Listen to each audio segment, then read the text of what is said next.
Bonjour aux jeunes Européens de Rennes. Je voudrais d'abord vous remercier tous pour votre invitation.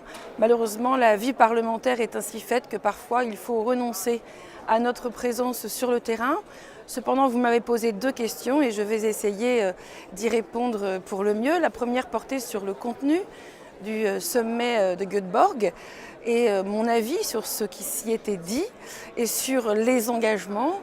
Je voudrais sur ce point répondre que bien sûr les préconisations qui sont issues du sommet de Göteborg sont des préconisations qu'on ne peut que partager.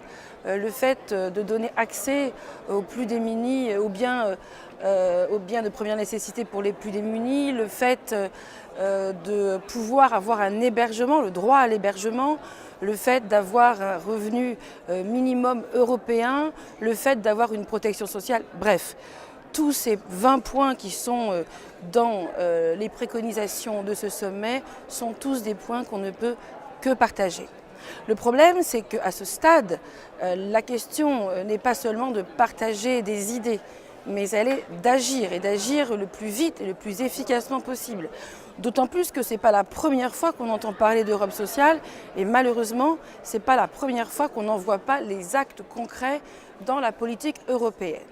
Et notamment, et en plus je dirais, le fait de parler d'Europe sociale est devenu à l'oreille des Européens synonyme de on va nous faire attendre encore longtemps, et le risque c'est que ce soit vécu comme des paroles vaines qui ne sont jamais suivies des faits.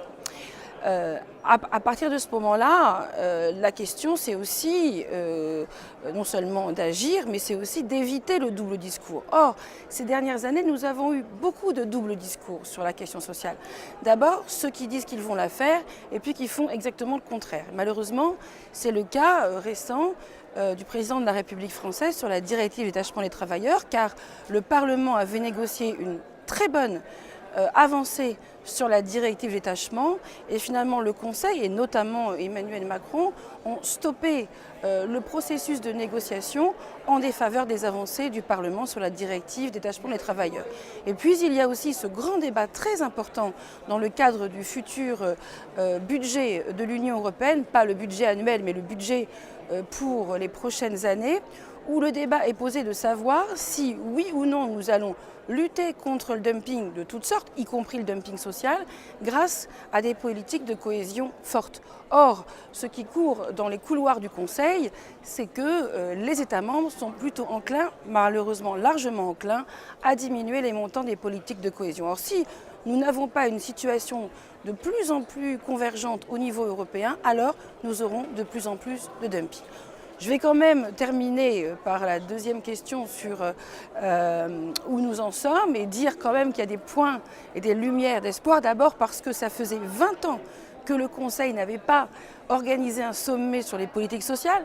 C'est bien que la question est de plus en plus prégnante et de plus en plus attendue, d'une part.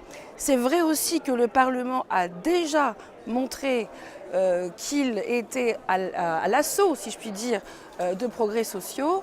C'est le cas, je le disais par exemple, avec ce qu'il a voté sur la directive détachement des travailleurs, mais c'est le cas aussi sur plusieurs votes qu'il a émis en faveur d'un revenu minimum européen pour les salariés.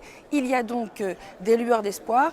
Le sommet de Göteborg et ses conclusions seront un point d'appui supplémentaire, mais la bataille est loin d'être terminée, et bien sûr nous comptons sur les jeunes Européens pour la faire avancer à grands pas. Merci, à bientôt, bonne journée.